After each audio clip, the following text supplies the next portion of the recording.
بسم اللہ الرحمن الرحیم۔ السلام علیکم ورحمۃ اللہ وبرکاتہ۔ ایک شہنشاہ جب دنیا کو فتح کرنے کے ارادے سے نکلا تو اس کا گزر افریقہ کی ایک ایسی بستی سے ہوا جو دنیا کے ہنگاموں سے دور اور بڑی پرسکون تھی۔ یہاں کے باشندوں نے جنگ کا نام تک نہ سنا تھا اور وہ فاتح اور مفتوح کے معنی سے نا آشنا تھے۔ بستی کے باشندے شہنشاہ اعظم کو مہمان کی طرح ساتھ لے کر اپنے سردار کی جھونپڑی میں پہنچے۔ سردار نے اس کا بڑا گرم جوشی سے استقبال کیا اور پھلوں سے شہنشاہ کی تواضع کی۔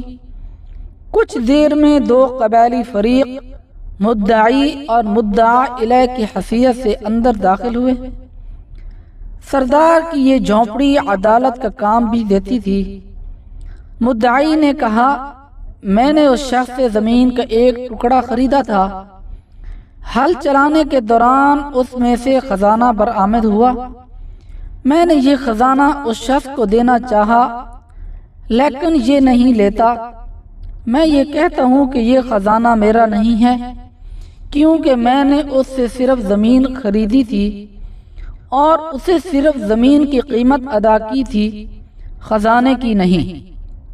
مدعا الیہ نے جواب میں کہا، میرا ضمیر ابھی زندہ ہے، میں یہ خزانہ اس سے کس طرح لے سکتا ہوں؟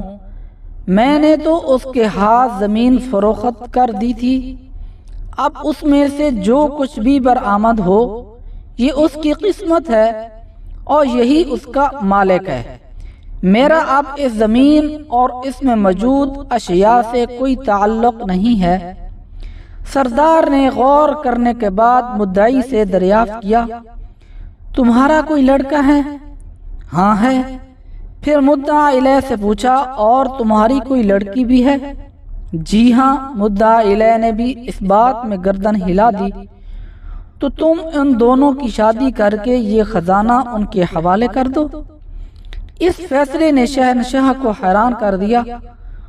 وہ فکر مند ہو کر کچھ سوچنے لگا۔ سردار نے متردد شہنشاہ سے دریافت کیا، کیوں، کیا میرے فیصلے سے آپ مطمئن نہیں ہیں؟ نہیں، ایسی بات نہیں ہے، شہنشاہ نے جواب دیا، لیکن تمہارا فیصلہ ہمارے نزدیک حیران کن ضرور ہے۔ سردار نے سوال کیا، اگر یہ مقدمہ آپ کے روبرو پیش ہوتا تو آپ کیا فیصلہ سناتے؟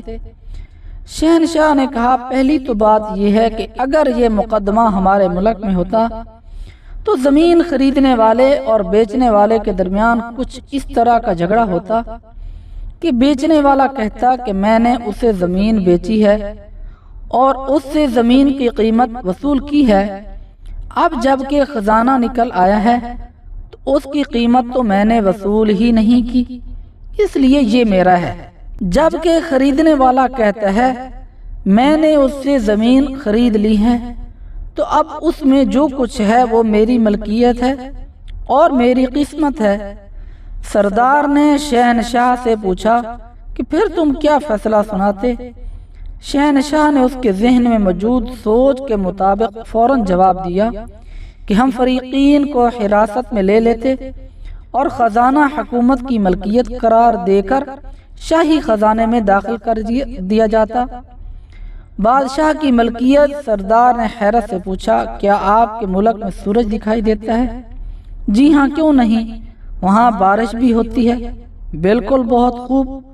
سردار حیران تھا، لیکن ایک بات اور بتائیں، کیا آپ کے ہاں جانور بھی پائے جاتے ہیں جو گھاس اور چارہ کھاتے ہیں؟